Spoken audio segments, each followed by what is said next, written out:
आज सुबह सुबह मेरे यहाँ पूजा रहता है तो मैं अपना पूजा के लिए मुझे भी पंडित जी बुलाते हैं क्योंकि मुझे आग देना होता है तो मैं आग दे देती हूँ। उसके बाद पूजा भी होता रहता है। मुझे पंडित जी कहते हैं चावल छींटने के लिए। फिर मैं जाती हूँ सारे गाँव में चावल छींटने के लिए और मेरी भाभी जो है उनको भी आग में दसान डालना होता है। तो मेरी चारों भाभी हैं जो है वो दसान आग में डालती रहती हैं। दसान डालने के बाद जब दसान डाला जाता है पूरा तो पंडित जी सभी को नीचे ले जाते हैं क्योंकि चारों कोने पे दिया जलाना होता है। तो मेरे बड़े पापा जो हैं चारों कोने पे दिया जलाते हैं और चारों भाभी को भी एक एक कलसा दिया जाता है और चारों भाभी अपना कलसा लेके जाती हैं और चारों तरफ दिया जलाया जाता है। तो दिया मेरे पापा जलाते रहते हैं और सभी भाभियां भी एक एक कलसा लेके जाती हैं क्योंकि पंडित जी कहे रहते हैं।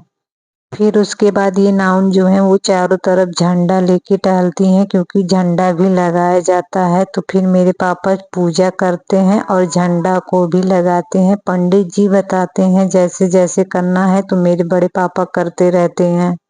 फिर मेरी भाभी की लड़की जो है अपनी बड़ी मम्मी से टीका लगवाती है अच्छे से बकायदे। उसे भी बहुत मजा आ रहा था और चारों तरफ फिर झंडा भी लग जाता है। झंडा लगने के बाद फिर जो घर बना रहता है पंडित जी वहाँ पे पंडित जी है जो है स्वास्तिक बनाते हैं क्योंकि ये भी जरूरी होता है। और उसके बाद जो आग जलाया रहता है नारियल जलता रहता है उसे रखा जाता है। फिर सबको आरती दिया जाता है। फिर मेरी भाभी लोग जो है पूजा जब संपन्न हो जाती है तो सभी को प्रसाद देती हैं और मैं अपना चावल छींटती रहती हूँ क्योंकि मुझे चावल बहुत ज्यादा छींटना होता है। सारे घर में पंडित जी कहे रहते हैं छींटना है तो मैं अपना छींटती हूँ।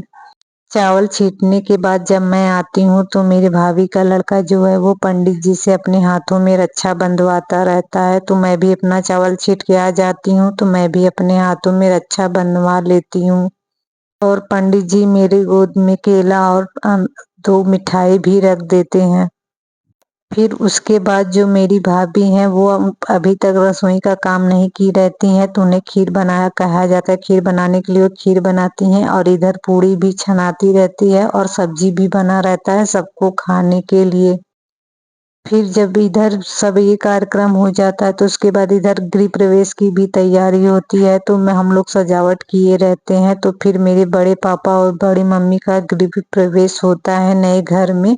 फिर उन्हें बुलाया जाता है तो आते हैं तो फिर उन्हें कलशा गिराना होता है। तो पहले मेरी बड़ी मम्मी जो है वो कलशा गिरा देती हैं। फिर पैर और थाली में रखा जाता है रंगने में। तो मेरे बड़े पापा और बड़ी मम्मी अपना पैर आगे बढ़ाते हैं और थाली में रखते हैं।